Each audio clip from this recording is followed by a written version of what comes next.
On Wednesday, October 21, 2009, Caribbean Petroleum Corporation, or CAPECO, began a routine transfer of more than 10 million gallons of unleaded gasoline from a tanker vessel docked 2.5 miles from the facility.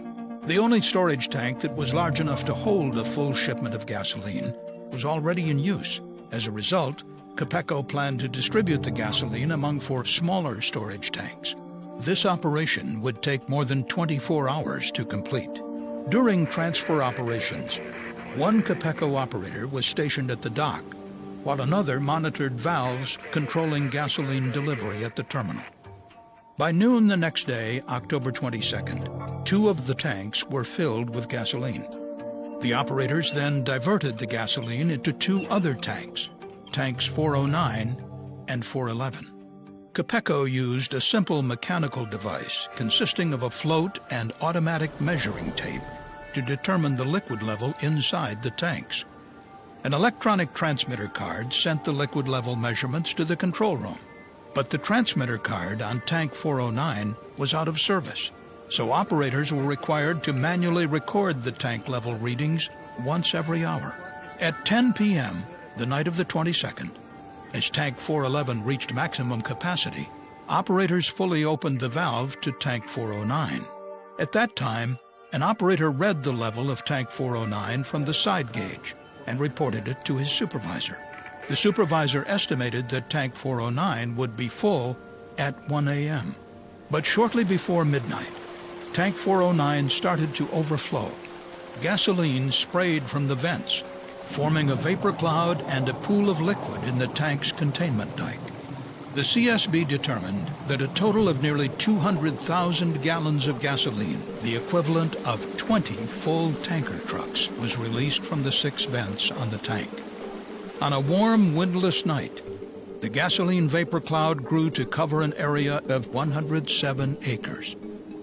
At midnight, the tank farm operator was ready to perform the hourly check of tank 409. But before reaching the tank, he noticed a strong odor of gasoline.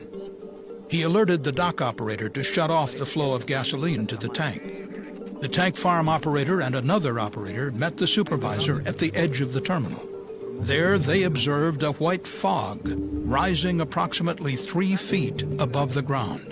The supervisor sent one operator to the security gate to stop anyone from entering the site.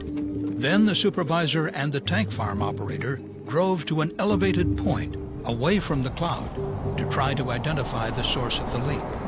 Meanwhile, the pooled gasoline flowed through open valves in the containment dike toward the wastewater treatment area. There, the vapor reached electrical equipment, which ignited the cloud. A flash fire raced back toward the storage tanks.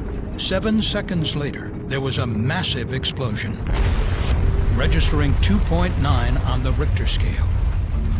The time was 12:23, approximately 26 minutes after the overflow began. Soon, 17 of the facility's storage tanks were engulfed in flames.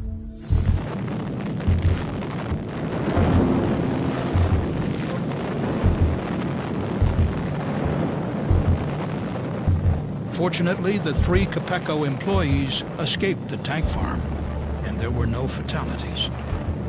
Flames from the explosion could be seen from as far as 8 miles away. The shock wave damaged approximately 300 nearby homes and businesses.